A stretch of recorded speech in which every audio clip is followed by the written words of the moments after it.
जय जगदंब।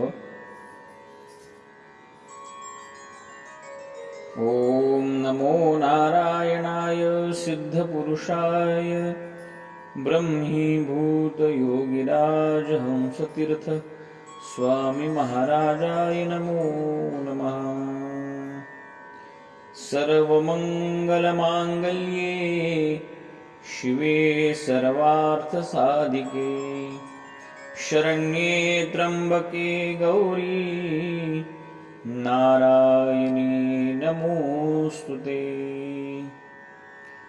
अवैधव्यं च सौभाग्यं देहि त्वं मम सुव्रते। पुत्रान् पौत्राश्च सौख्यं च गृहाणर्घ्यं नमोस्तुते।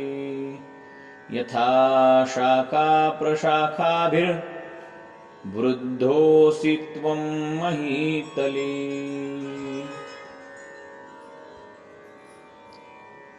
आज ज्येष्ठ शुद्ध पौर्णिमा म्हणजेच वटसावित्री पौर्णिमा उत्सव आज संपन्न होतोय। श्री महाकाली, महालक्ष्मी, महासरस्वती, जगदंबा, कुलस्वामी, त्रिगुणात्मिका श्री रेणुका माता भगवतीच्या कृपेने सर्वांना अखंड सौभाग्य, ऐश्वर्य, वंशवृद्धी प्राप्त हो, हीच प्रार्थना आहे।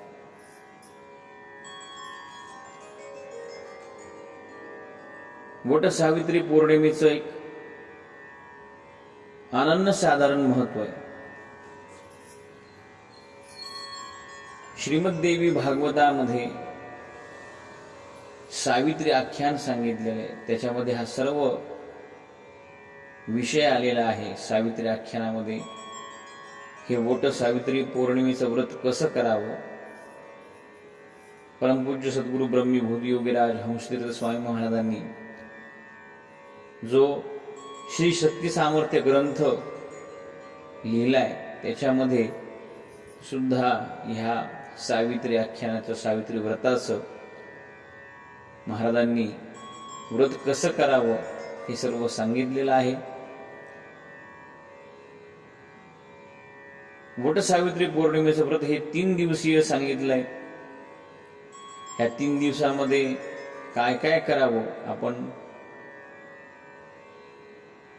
ह्या वर्षी थोडा वेळ झालेला आहे सांगण्यासाठी, तरीही आपण सर्व कथा ऐकूया वट सावित्री पौर्णिमेची, ते महात्म्याची, सावित्री देवीची। कथेला सुरुवात करूया। श्री गणेशाय नमः। एकदा सनतकुमार ऋषींनी शंकराला प्रश्न विचारला की असे कोणते व्रत आहे की त्या व्रतापासून अखंड सौभाग्य प्राप्त होते। या प्रश्नाचे उत्तर म्हणून भगवान शंकरांनी एक कथा सांगितली, तीच ही वटसावित्री कथा।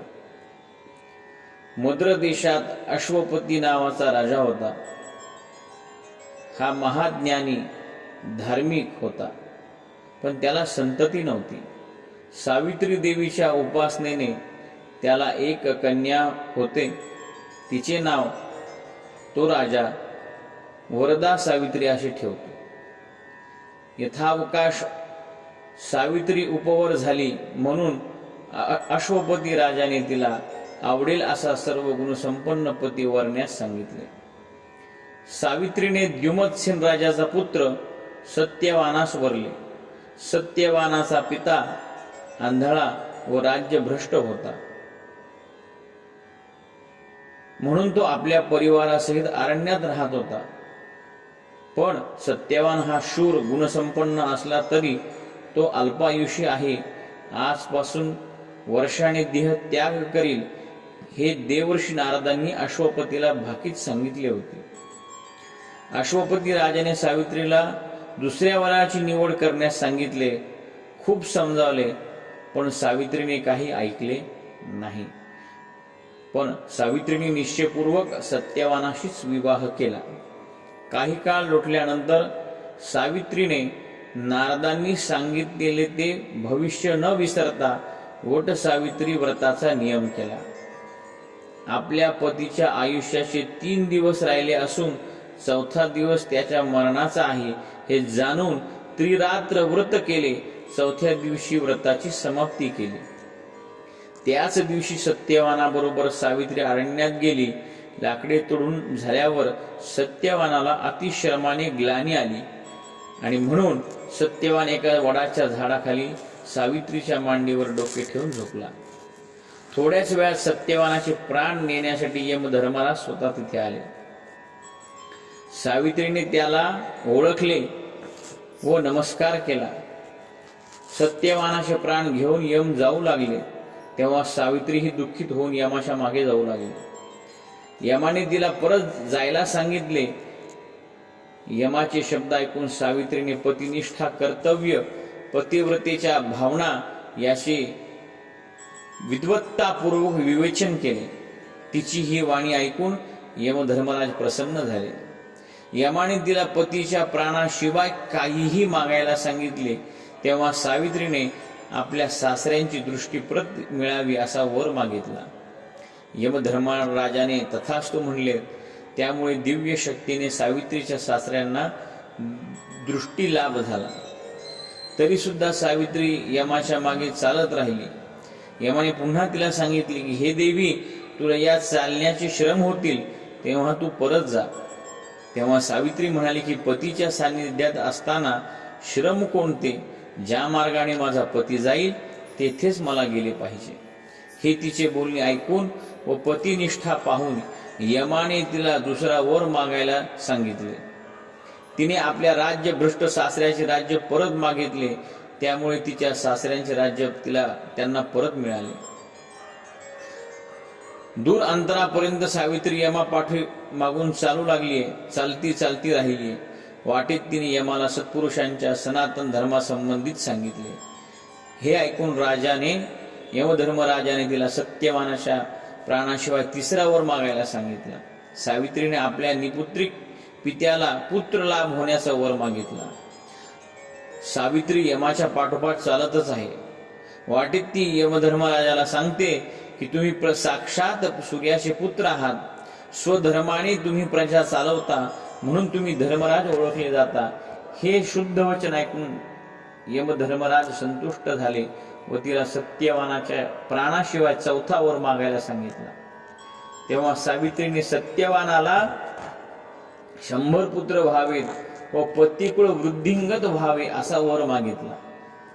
सावित्री यमामागे जाऊ लागली.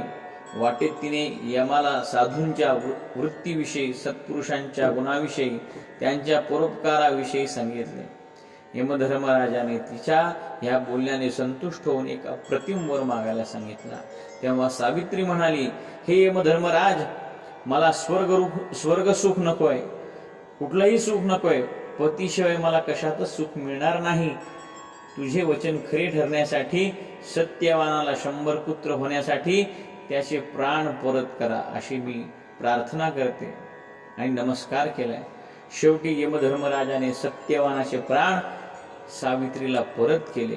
अशा प्रकारे पातिव्रत्याच्या बळावर सावित्रीने आपल्या पतिकुळाचा, पितृकुळाचा उद्धार केला. आपल्या या दिव्य शक्तीने प्रत्यक्ष यमधर्मराजाकडून आपल्या पतीला जीवदान दिले. अशा प्रकारे सावित्री व्रताचं आख्यान सर्व ज्या सौभाग्यवती स्त्रिया आहेत, दरवर्षी वट सावित्रीच्या दिवशी जो कोणी ही कथा श्रवण करेल त्याला अखंड सौभाग्य प्राप्त होईल असं इथे शंकरांनी आशीर्वाद दिलेला आहे. म्हणून आपल्या ह्या सनातन धर्मामध्ये जे व्रत वैकल्य सांगितले त्याच्या मागे एक फार मोठा वैज्ञानिक आणि शास्त्रीय दृष्टिकोन आहे. सद्गुरूंनी आपल्याला मार्ग दाखवला, त्या मार्गावरती आपलं चालायचं काम आहे. आणि म्हणून सर्वांनी ह्या वट सावित्री पौर्णिमेच्या ह्या पुण्य पावन पर्व काळावरती भगवतीची कुलस्वामिनीची जी जी सेवा करता येईल ती आपण सर्वांनी करावी. तसेच आजच्या दिवशी स्त्रियांनी काही नियम पाळायचे असतात ते थोडक्यात सांगतो आणि माझ्या वाणीला विराम देतो.